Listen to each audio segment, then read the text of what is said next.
That was really good. How do you, with the where, how, and willing, how do you help somebody find where if they're not willing? So, if they're not willing, you've got a problem. I mean, that's where it falls apart. Then sometimes it's a resetting. So if I say, don't you want to go to the beach? And you're like, no, I don't want to go to the beach. I might say, well, how about the mountains? I mean, it's a different place, but that's a place you might want to go to. So until you have somewhere that they're willing to go. So in this, like, oh, I don't want to work on this really deep, loving relationship. Okay. Would you like to have a more cooperative one? Like you can parent together better. And so then, maybe it's not as broad and huge as I would want it to be, but it gets to the place where like, yeah, I can get on board with that I'm willing to do. So that, and there are a lot of times when, a couple that each has a different one. One has this huge one and the other's like, there's no way. But can we find this point? And if we can find that point, then once they get there, sometimes it's here. So, it's kind of like if I can get them to base camp, they might not want a summit right now, but if I get them to base camp, they may reconsider that when they see how beautiful it would be to get there. And so we're trying to find that place that they would be willing to go to. That's interesting. Like so incrementally too. Here's a spot. Here's another spot. And here's another spot. Oh, okay. That's cool. What were the 5 things that you said people always argue about? I got kids, religion, sex, money, and in-laws. In-laws? I'm so surprised by that. Not really. Oh, wow.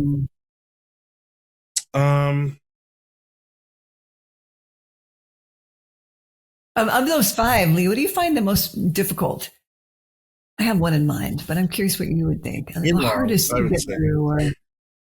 Well, in-laws, a lot of times they can find a way of dealing with that. I mean, depending on where the in-laws are. Money is, though, such a fundamental one because money has so much meaning to us, so much symbolism, a lot of power.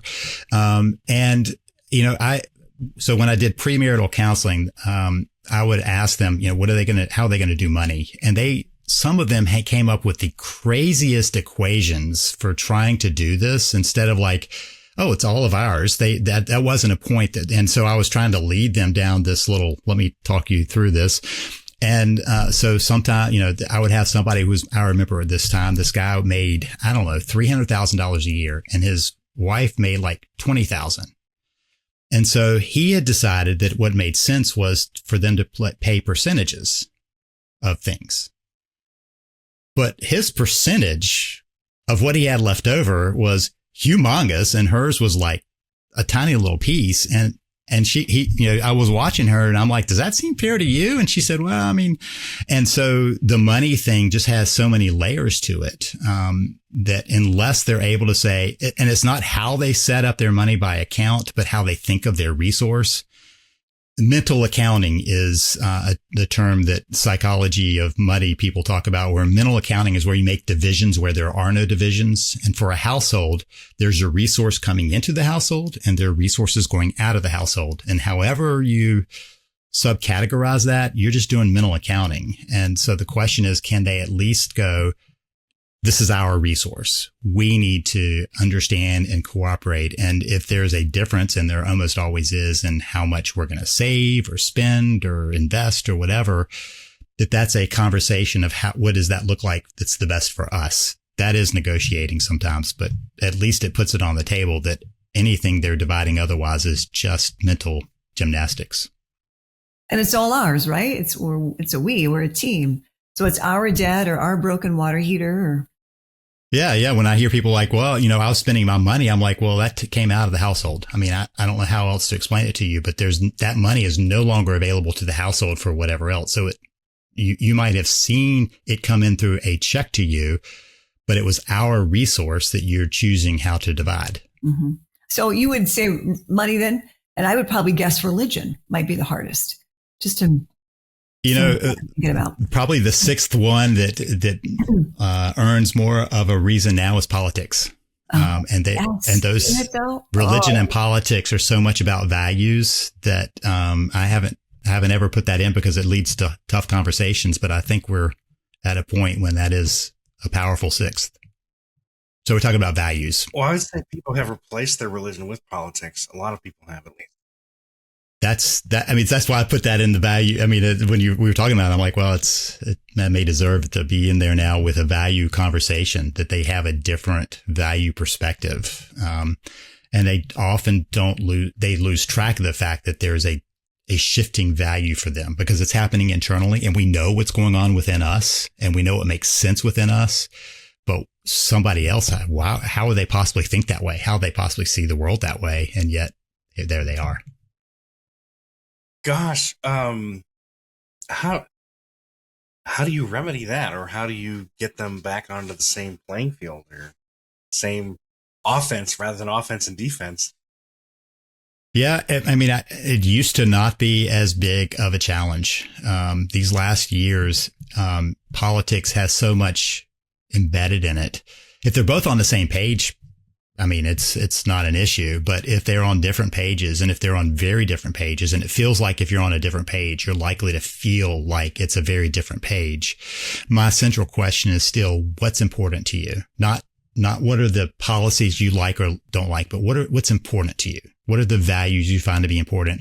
And when they start talking values, they often name the same ones. I mean, this is the same thing we found when the groups that get people together and they don't reveal what somebody's political thing is. They get them just to mix together and talk together. And then after they've had a day of that, then they can reveal what they are. And they've got enough connection with each other that they're willing to say, but why do you see it that way? What is it that makes sense? And when they start boiling it down, not just reacting to this, but getting down to now, let me just say there are some people who are just plain reactive right now but we're talking about people who are thinking about that. They get to that value place and they go, well, we share the same values. How you get to that is the difference. And then it's suddenly a little cleaner about what the policies we're talking about. Yeah, it generally seems that people have the same destination in mind. They just have different routes of getting there. Mm-hmm. That's interesting. What about the sex part? I'm sure that's probably doesn't come up much at all. Never. So one of the things that I learned long ago is when people came in fighting about sex, it wasn't about sex. About the sex. Mm-hmm. No. And that's so, you can give them a lot of advice, but until you're getting to the disconnection of why it is that they're fighting about, I had one person, the conversation, he kept saying she never initiates. And she was like, but I like it. And I'm like, so you like it, but you don't initiate and you're taking offense to that. But isn't the whole point that you're there together? I mean, that this is happening together. However we get there, right? However you get there, it's okay. And so once he was no longer feeling like she was kind of putting up, that he recognized that she wanted to be connected. And that when he recognized that was also what was going on for him, because, sometimes I've heard all they want is sex. Well, all they want is that level of connection, but that also represents lots of other levels of connection that are trying to get there. So when we turn it into a conversation about connection, it's usually more productive than having it be about the sex. Interesting. Do you ever run into people who feel undervalued or not lovable? I think that most people feel undervalued if they're in a disconnected relationship. In a connected relationship, your spouse is probably saying, here's how I value you. If you're thinking of that team, I value this person because of what they bring to the team. But that symptom so let me break it into two pieces. One is there's a symptom of disconnection of being undervalued. Then there are people that just have their own constant, I feel undervalued and unable or just, it's their own shortcoming. And that's a different piece. If you can identify that somebody has, usually from their childhood, some true scar that they wear, that they don't feel worth it or lovable or something else, that's a piece that at least you can identify as that's kind of yours to deal with. And the spouse to go, oh, I didn't recognize that it was that, they at least have some awareness of where that's coming from. But the relationship can't fix somebody who's taking that woundedness from somewhere else into the relationship. Yeah, you work on the woundedness so you can bring it back. Do you ever help people kind of discover some of this stuff too? Because I know often I hear with therapy and in couples, it's like people really don't even know what they want because they don't even know what the underlying issue is. I think so one of the reasons I changed from doing marital therapy to marital coaching is because I felt more empowered to be able to say, let's talk through some practicalities of this. Let me share with you some information that a lot of times therapy would leave you going, oh, I've got to be neutral. And I do think that, that being pro-marriage is an important stance. I always talk about, if I break my arm and I go to the doctor and I got this dangling arm and the doctor goes, yeah, well, your arm's broken. You want to do something about that? Or, and that's what happens for marital therapy. Okay. You've got a painful marriage. Well, do you want to fix it or just leave it? And so being able to say, yeah, I pull for the relationship, and sure, there are times when it's not going to make it, but I'm going to start with a pro-marriage stance and let you say, we don't want to do that, at which I'll say, okay, 2 no votes is a no, but can we find possibilities even beyond that? Because most couples, if they're going to leave a relationship, still have relationships they're going to have to attend to. They have to co-parent together or be part of the family. So there's still issues that need to be resolved. We're just going to resolve it for a different outcome. And what often happens as they start doing that work is they reconnect. Yeah. I've heard this before, and I'm going to toss this to Liz, but yeah, that sometimes therapy, the problem can be trying to be neutral when you shouldn't. Do you run into that issue at all, Liz? Me being neutral? Yeah. Yeah. I don't know that I do anyone any favors by staying neutral. I think it's good to be a little passive in the therapist chair. So it's pretending to be neutral also, isn't it? Probably so when I don't feel it, maybe inside. So when I see something, say something, right? And try to do so with great respect. But they're coming to me and they're bleeding, and they really want some useful information. They want the truth. So gently, I speak it. At least I try to. That's good. That's good. What do you think, Lee?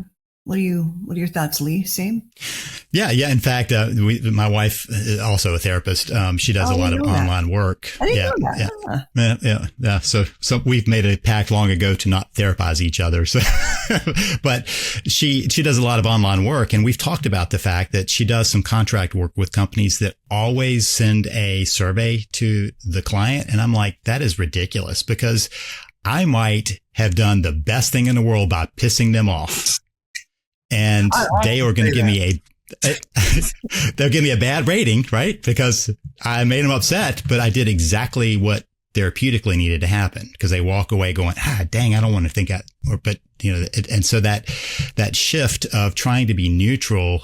First of all, I think we're aware enough now to know that humans are not neutral. We're just not. So you can do your best to cover that, but at some point there's a piece of you that's, got something to say, and how you couch it, how you voice that, Liz, I think you're right, is the important thing. Can I say it in a way that is therapeutic and helpful, but is aligned with where I truly am?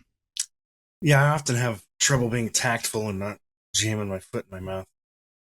But I like how you said, I did them the best favor in the world by making that. Yeah. That's great. Sometimes we can't handle the truth, right? As that famous line goes, we're not up for it. We're not interested in it. I came in here so you'd fix him, not look at me. You remember reality therapy years ago? They had the whole school of reality therapy, and it was basically pretty confrontational. And I think it found its people that were willing to do it. Mm-hmm. I love what you said earlier, and I wrote this down: responsibility. That was so good. Can you go into that a little bit more and how you came up with that? And As Jack Canfield, who I got it from. And he has an equation that he got from somebody else about how, the outcome equals the event plus your response. And his thing, it's, what he likes to say is the event can equal your outcome, that you're stuck with whatever happens to you. That's the event. The external thing is just where it's going to land. You can't fall into believing that whatever you choose to do is going to equal the outcome, because there is the event. I mean, there is something you'd have any control over. So the event plus your response equals the outcome. And I get to choose my response. The event plus your reaction would also be the outcome. So whatever you're doing is going to lead to the outcome. But a reaction versus a response is to say, am I just pushing back, or am I choosing what I want to do in a way that furthers my values? So I talk a lot about, instead of saying you need to be rational or you need to be, practical or whatever, to say, instead of this emotional response, what would be your valued response? What would be your way of moving into your values? I always think that we need systems in place. And two systems that I often tell people just to repeat to themselves. One is, what would love do? These are not mine, but what would love do? And the other is, what's the next right thing? And those two kind of mini systems to have as little breakers in the brain of going, what would love do? Am I about to step into what would love do, my value? Or am I just reacting, in my emotions? And the same with what's the next right thing. Right is different than what's the next reaction. That's heavy. I like that. Especially the part about my value, my responding with my value. Do you run into people who sometimes don't know their values? So I actually use an inventory for them to sit down and think about what are their values. Because if you can't name your values, and so if I'm in session with somebody and they're like, I don't have any clue, I'm like, name me 5 people that you admire, you respect. They'll name them, and I'll say, what are the 5 things, one for each person, that you most admire or respect about them?